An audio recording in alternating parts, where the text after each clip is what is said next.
Hello, wealthy family, and welcome to today's video. Thank you so much for coming and sharing some time with me. I love and appreciate you all.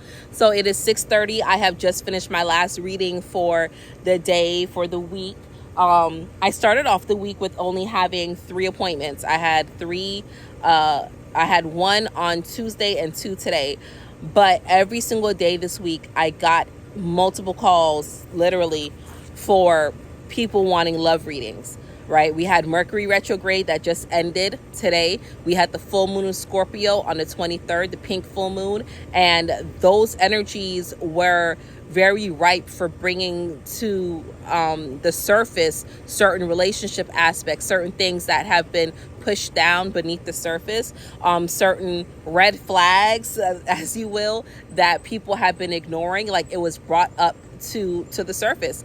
And literally I've been booked all week. My max is 4 appointments a day, and I'm maxed out with love readings. Everyone's just like, what's happening? What's going on with my relationship? And the common thread that I was seeing was a lot of these people knew that they were unevenly yoked, but out of fear of being alone, or, they felt that they were settling and they were making decisions based off of that.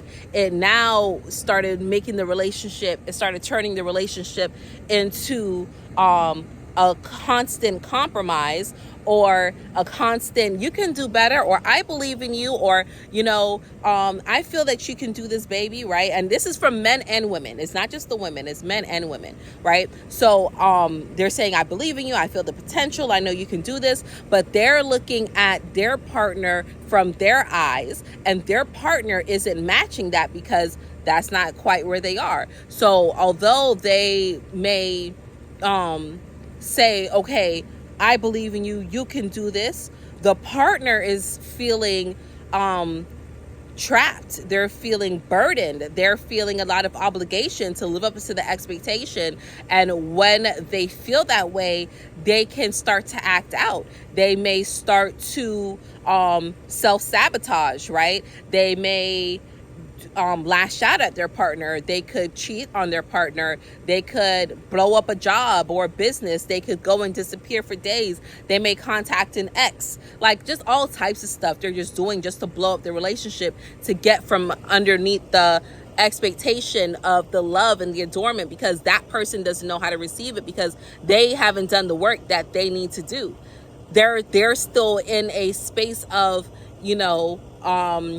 not self-sabotage, but they're in a space where they're just like,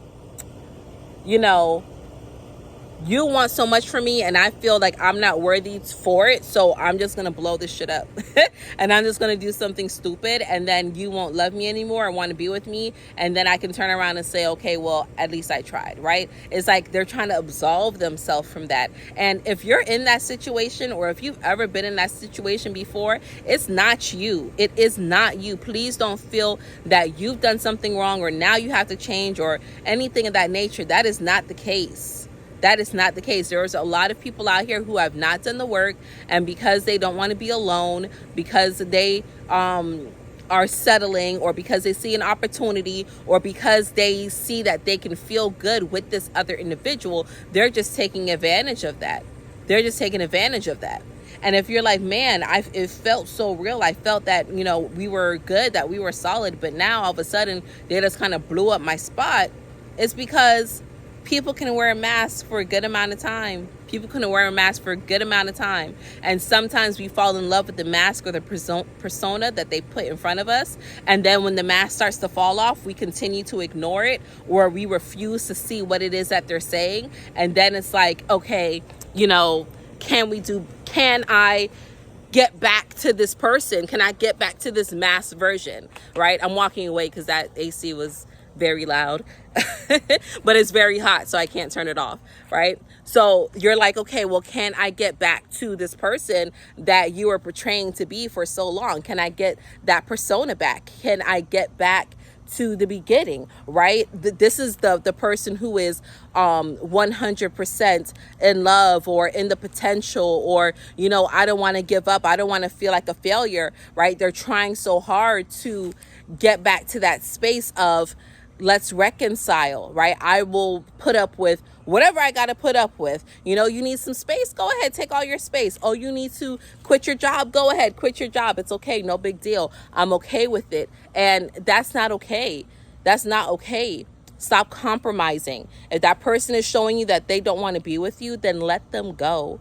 Let them go, and don't fight the feeling that you have in the pit of your stomach that's saying this person is a low life. Okay? Because at the end of the day, what you're doing, you're hyping them up and you're looking at them from your rose-colored glasses, from your eyes of potential, and they're still looking at themselves from the hurt little child that never really got the work done. And they never had to get the work done because they kept getting passes in their life because they were smart, or they were pretty, or they had a good smile, or they had a good talk game, or they were a gaslighter, or they were a narcissist and they knew how to talk their way out of it. Right? Not all the time is it you. And there's a lot of us that's walking around with heavy hearts and burdens and anchors that's keeping us in a space of disillusionment and settlement. And it's not worth it. You know when you're unevenly yoked with somebody. You know when you are getting with someone and you're growing with them versus getting with someone and growing outside of them, growing above them, growing, away from them. And it does happen. Sometimes it takes a year, 10 years. Sometimes it takes 20 years, right? People evolve and change all the time. And not everyone does so at the same rate, okay? So if you've been experiencing this or going through this and you're like, whether it's recent or somewhere far in the past, but it's being brought up again because of these astrological energies that's happening, right? So as above, so below. If you're going through this at this point in time, please know that you are not alone. It does get better. And all you need to do to help get rid of some of this energy that's making you feel way down is get grounded and speak about what you're feeling. Stop trying to stifle it below the surface. You got to speak on it, let it go, relax, relate, release. Okay? So that is that. That's all that I have for you today, wealthy family. I'm about to go eat my good red beans and rice. Yes. I made some Nolans red beans and rice. I'm about to go tear it up, take my shower, get these people up off of me for the day. I love you all. I appreciate you all. Thank you for rocking out with me. And until we connect again, stay alert, stay aware, and live in love. Peace.